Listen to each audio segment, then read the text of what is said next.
Victor David Hanson is an American military expert. He's a historian of war. Listen to his explanation here as to why this war in Israel is so different, why this war is so unique.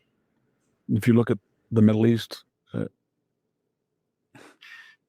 that's the most chaotic and optimistic that I've seen in my lifetime. Really? Because we pressured and pressured and pressured Israel, tried to keep distance from it.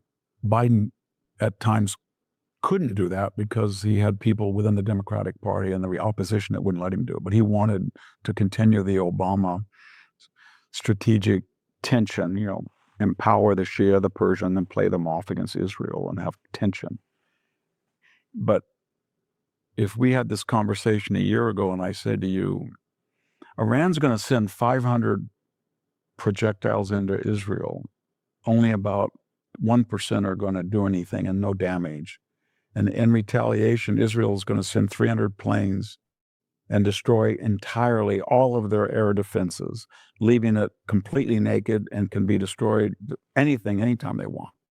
Then they're going to go into Hezbollah and they're going to target with pagers and blow up 4,000 explosions. And then they're going to go into no man's land, the graveyard of empires, and to Lebanon. And they're going to destroy the whole apparatus of Hezbollah. And then they're going to go into Gaza after October 7th and destroy this terrorist Hamas. And then they're going to finally retaliate to the Houthi and destroy their port facilities and their power grid. They've done some of that. And then, oh, by the way, they're going to so weaken Iran and so weaken Hezbollah that the Syrian Assad archenemy of the United States is going to fall. And it's going to be chaos. No one would believe you. And that's where we are now. And so it's chaos and there's a lot of opportunity for the United States and the West and moderate Arabs to come in. But it wasn't because of Anthony Blinken. And so when I listened to that lecture from Biden 2 days ago to the State Department about all this, what I just entailed that he did, it was all despite him, not because of him. It was because of this person they consider a monster, Benjamin Netanyahu, who they thought would be out, and they wanted him out. And so he had this amazing comeback. And he basically destroyed the ability of enemies of a half century to harm Israel and harm the West. And it's kind of what we talked about once with Donald Trump. He's a tragic hero because he did more to curb terrorism and to stop radical Islamic people injuring the West than anybody has. And the West hated him for it. So it was, they didn't hate him enough to say, wait a minute, don't destroy don't destroy Hezbollah. Or, well, you went into Hamas, but you went into Gaza, you shouldn't have, but we're not criticizing you did that to Hamas. And please don't start a war, but it's kind of good what you did to Iran. But we don't do it. And we don't like people who do what you did, but we'll take the benefits from it. And that's the essence of a Sophoclean hero. There's no doubt about it that this survival of Israel is something sensational. If there's one word that we can use to describe Israel's survival over the past 75 years, it's remarkable, unexpected, even wondrous.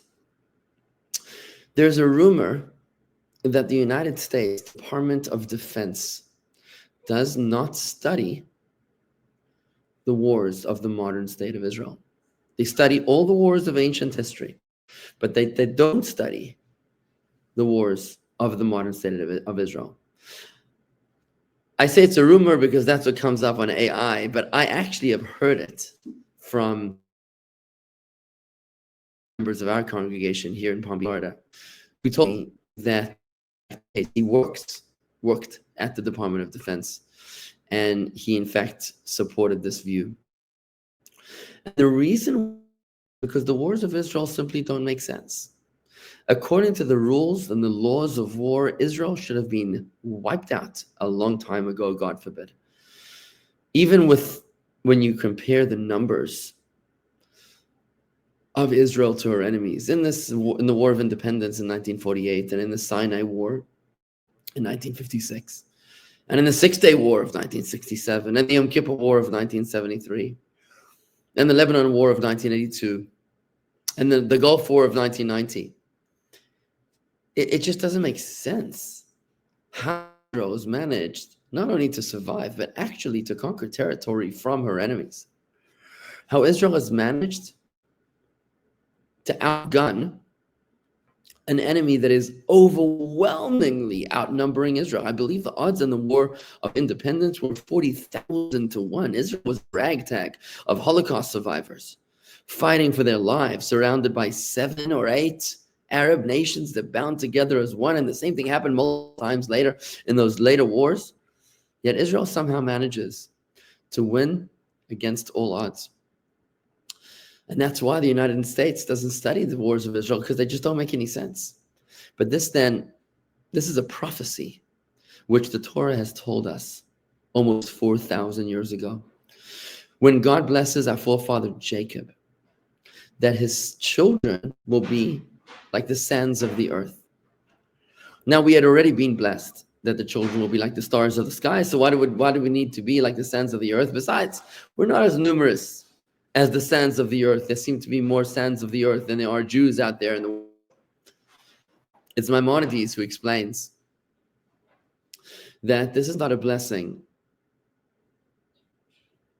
of magnitude. It's a blessing of aptitude. It's not about the size of our nation. It's about the quality of our nation. That our nation will be like the sands of the earth. Just like the sands of the earth are tread upon by all, so too said God to Jacob, your descendants will be abused by the nations of the earth. All the other nations will persecute, expel, vilify, condemn, harass, murder the Jewish people. Every inch of Europe, tragically, is soaked with Jewish blood. There's no country in Europe that the Jews haven't been traumatized in over the centuries. But ultimately, the sand manages to bury all those who tread upon her. And in this blessing that God gave to Jacob, he blessed him that though his children will be abused, tread upon by the nations of the earth, they will ultimately bury all those who tread upon them. The Jewish people will have their enemies. They will live to tell the tale, battered, bruised, but never broken. Such is the nature of the story of God's chosen people. Us, stand with the Jewish people, stand with God, and he will never